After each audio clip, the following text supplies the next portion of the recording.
we have a lot of Yankee news. So with September approaching, in order for a player to be eligible for the postseason roster, a player has to be on their 40-man roster and thus the active roster before September 1st. So with that in mind, a few teams, mainly the Angels, placed players on waivers, and the Yankees did so as well. And the idea there, it's kind of twofold. I do think in part it is doing the player a favor and giving them a chance to play on a playoff team, but it's trying to save some money. That's definitely plays into it as well. So Harrison Bader was placed on waivers by the Yankees, and the Cincinnati Reds claimed him off waivers. So it's definitely not how you thought it would end. And you go back to the trade deadline, and you probably should have traded Harrison Bader. Now, they were still hoping that the season was going to turn around, but definitely didn't think it would be this way. But it makes sense. And for Bader, now he'll have a chance to make the playoffs. The Reds are right on the outside looking in.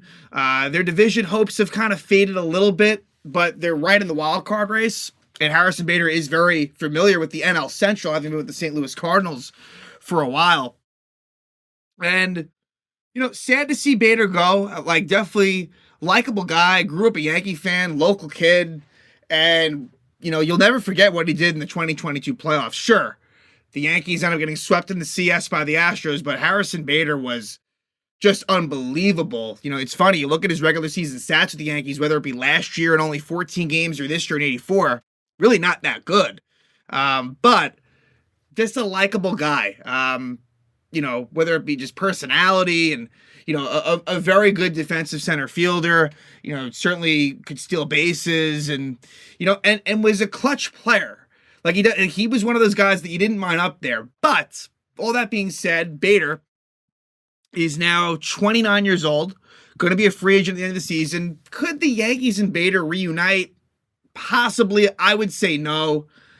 To me, that's just, you read the tea leaves. I just don't think that'll happen, but you can't rule it out. What was also kind of fucked up was, that Harrison Bader found out watching ESPN that he was placed on waivers. Like, Brian Cashman did not let him know first. So, again, just in terms of optics and tone deaf, and, it's just another kind of bad look for the Yanks, but I digress. But, like I said with Bader, you go back to that Montgomery for Bader trade, and, I think for both, Montgomery had success with the Cardinals. He has since been traded to the Texas Rangers, and, Montgomery and Bader will both hope, both of their teams are kind of on the edge of playoffs, and, obviously they'll be hoping to get there. But, yeah, for Bader, wish him nothing but the best. Again, it's interesting this because we've never really seen this before, and with the waivers, you saw Lucas Giolito, Reynaldo Lopez, Matt Moore all go to the Cleveland Guardians, all from the Angels, and then as well as Harrison Bader, Hunter Renfroe was claimed by the Cincinnati Reds. So, I wonder if that's something that we'll see in future years. It's sort of it's different, but a similar sentiment as far as what happened with Josh Donaldson, where he was released with the intention for him to sign on before September 1st. And, last we've heard on Donaldson is that there was interest from the Milwaukee Brewers. So we'll see what happens there. But, for Bader, he is now a Cincinnati Red. So moving forward for the Yankees, part of the reason why this was done, because I thought to myself, well, if you're going to do this with Bader, maybe you do it with Wandy Peralta or Isaiah Kiner-Falefa, like also guys that are going to be free agents. But I think that the Yankees, look, there's a number of different reasons why, but the main thing I'll say is this. Jasson Domínguez, the Martian, is coming up. He is being promoted to the Major League Ball Club as well as Austin Wells. So, just one thing I want to just give Bader, before I leave the Harrison Bader conversation, just want to discuss the postseason numbers, because they are pretty insane. Like it's especially when you consider what he did in the regular season. Bader in 9 games in the playoffs last year, 5 versus Cleveland, 4 versus the Astros, went 10 for 30, 333 batting average, 5 homers, 4 walks, 6 strikeouts. Like, so a 339 batting average, 429 on base, 833 slugging, good for a 1.262 OPS. Like, again, the sample size isn't that large, but he was just tremendous. And, again, I'm glad that he had that moment, and, for Yankee fans, it was pretty cool to watch. Jasson Domínguez, let's talk about him first. So, he is going to get center field run. He is going to get center field run, and, the hope here is that this can be, Anthony Volpe. Like, it's taken Volpe a while, and Domínguez is younger than Volpe, right? Like, Domínguez is 20 years old. And we've heard about Domínguez since 2019, right? He signed with the Yanks in July 2nd, 2019. It was a franchise record $5.1 million signing bonus. And, there was always a lot of hype surrounding Domínguez. And the comparisons were pretty, like, he's considered a 5-tool player. He steals a lot of bases. That's been apparent in the minors. He was named after Jason Giambi. So his dad, I believe his father Felix, had named him after Jason Giambi. Jasson Domínguez is spelled Jasson, and he's nicknamed the Martian, and he's been compared to Mickey Mantle, Bo Jackson, and Mike Trout. So, like, there's a lot of hype there, but you got to be excited because, again, I think the upside is sky high. But he's very, very young, like younger than Volpe. And we've seen the growing pains there, but now it's like, this is the movement you have to go into, and this will be a very interesting month for Domínguez because, look, like, if he does well, he could be the starting center fielder next season. If he doesn't do well, I think it's up. I think it's up in the air. So this is a good trial run. I don't think I think there's not a whole lot of downside. Could he have used more AAA seasoning? I would say yes. He literally was there for about a week. He just got called up to AAA and really hit the ground running quickly.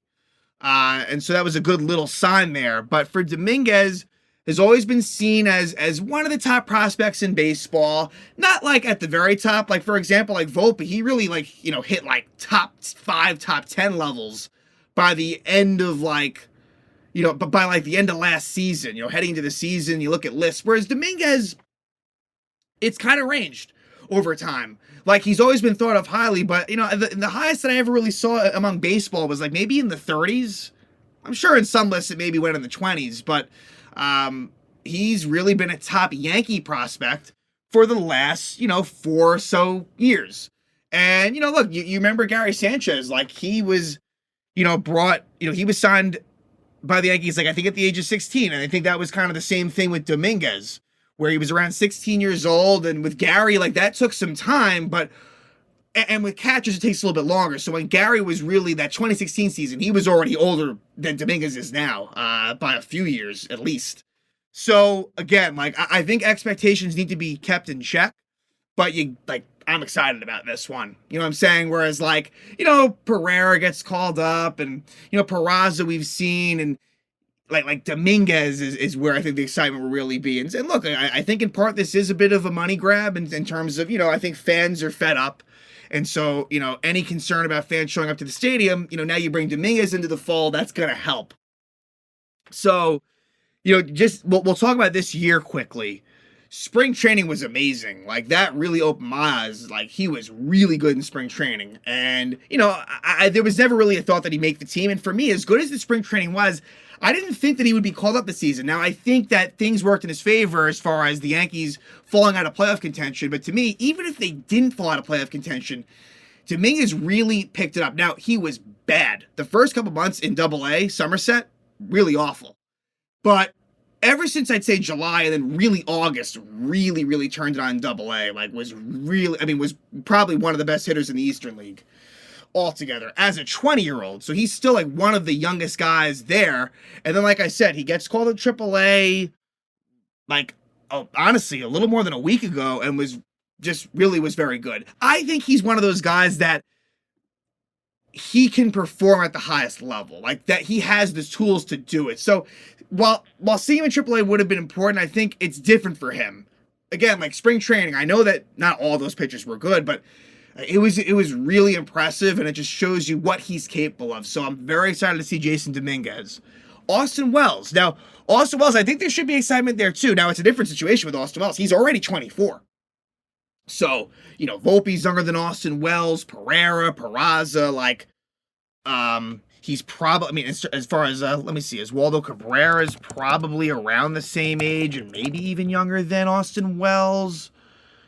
I think they're around the same age. Waldo is slightly older. They're about the same age as Austin Wells. So, again, young, and it takes catchers some time. Austin Wells was a first-round pick by the Yankees in 2020 and has always been seen as a really good hitter. That's been his calling card, which is good. And I should have mentioned as well, Domínguez is a switch hitter, which the Yankees need. And I think Domínguez, he can hit from both sides of the plate. I think he's better from the left side, which, again, Yankees, I think for me that's preferable. Austin Wells is strictly a lefty, and finding a lefty catcher, not always the easiest thing to find. Technically Ben Rortvedt is a lefty catcher, but I don't think that we see him the same way as Austin Wells, even though, age-wise, they're probably not that far off. But Wells was actually drafted by the Yanks in 2018, but he opted not to sign, and he enrolled at Arizona, and then the Yankees got him for good in that 2020 draft, the first round, as the 28th selection. And, from there, again, Wells, there hasn't been as much fanfare at Wells as Domínguez, for example, but Wells has always been, I'd say at worst, about a top 5 Yankee prospect. It's funny, I think technically now on MLB.com he's lower than that, but he's hovered within that top 100, of MLB prospects. So I think there could be something here. But I understand that there's more excitement for the Martian. But Austin Wells started out in AA, and also I think there were struggles there too for Wells. Now, he got the call to AAA sooner than Domínguez did. Wells was called up in July to Scranton. But Wells in AA, the numbers end up not really looking all that good, actually, offensively. But then the numbers are better with AAA. So that's the thing. With some players, it's he's actually put up better numbers with AAA. The numbers aren't astounding. He's got an 800 OPS, which is good. But, I think for Wells, it'll be very interesting to see how they divvy it up playing time. You got Higashioka, Rortvedt, and Wells. I would assume Wells will get the lion's share of opportunity, but I don't know. Look, naturally catchers don't play as much as the other position players to begin with, but I don't know if Wells is going to get that total run that we've seen with Pereira and Peraza. Of course, Volpe, and we'll see with Domínguez, but I think that they'll definitely try to. For me, I'm hoping that maybe he can play 3 out of every 5 games. You got to remember, Rortved's still the personal catcher of call. I don't think they're just going to completely go away from Higashioka. So it'll be interesting. Maybe Austin Wells does get the odd DH day. Maybe they kind of, I think that they're open to moving him around to different positions. So maybe they'll get creative with getting Austin Wells in the lineup, but excited to see him as well. So, again, Bader, this is a switch, right? Where, you move on from the veteran Bader. And now you got Domínguez and Austin Wells coming in. There is room on the 40-man roster, so I don't expect any real changes there. The Yankees will call up a pitcher as well. So essentially look at it this way. Domínguez basically takes the Bader spot, kind of in a 1-for-1 situation. And now with September 1st, the rosters expand from 26 to 28. It'll be Austin Wells and a pitcher, probably, either like a Ron Marinaccio, Greg Weissert, Matt Crook. So one of those guys I'm sure will get the call. But again, did not think that this day would come. With Domínguez, didn't think it would come so soon. But here we are. I really didn't think he'd be up this season, even if things went amazingly well. But like I said, things broke his way, specifically the Yankees falling out of the playoff hunt. So as a Yankee fan, there is now definite reason to watch. And that was all. I think that was part of the front office's plan. It doesn't change my look, I want Cashman gone, even though I know it won't happen. And it doesn't change my thoughts as far as wanting individuals to do well, but still kind of hoping that record ends up not looking so good. I think the worse things look, I think just the better that is for change. But with that being said, you can't hate the idea of seeing the kids and seeing what they can do. And so that will be what this month of September will be all about. Wish Harrison Bader well at the Cincinnati Reds and happy to see Jasson Domínguez and Austin Wells get their promotion to the big club.